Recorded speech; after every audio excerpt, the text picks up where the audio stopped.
She studied it word by word in every line, and found no fault. She thought it good, and put it away, and went in to dine. And Pander, who in meditation stood, before he was aware, she caught by the hood, and said, "You were caught before you knew." "I grant it," he said, "what you wish to, do." Then they washed, and sat down to eat. And after noon, quite slyly Pandarus began to draw near the window on the street, and said, "Niece, who has adorned thus yonder house that stands opposite us?" "Which house?" she said, looking to behold, and knew it well, and whose it was him told. And they fell into discussion of some detail, and sat in the window, and there they stay, when Pandarus saw a chance to tell his tale, and clearly saw her folk were all away.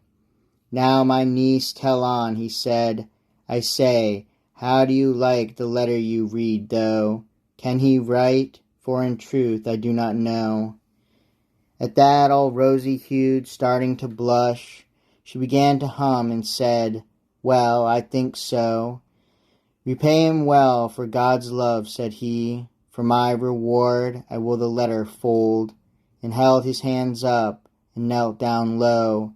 "Now, good niece, be it never so slight, give me the labour of sealing it up tight."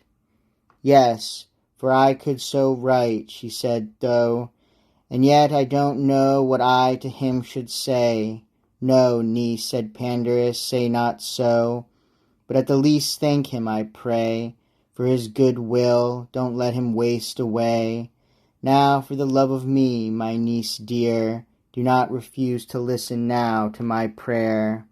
"By heaven," she said, "God grant that all is well.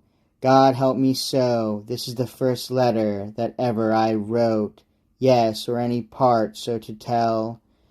And into her closet to consider it better she went alone, and began her heart to unfetter from the prison of disdainfulness a mite, and sat herself down and began to write. To tell of it briefly is my intent, the substance, as far as I can understand. She thanked him for all the good he meant towards her, but take him by the hand she would not, nor would she be bound in love, but like a sister him to please, she would be glad to set his heart at ease.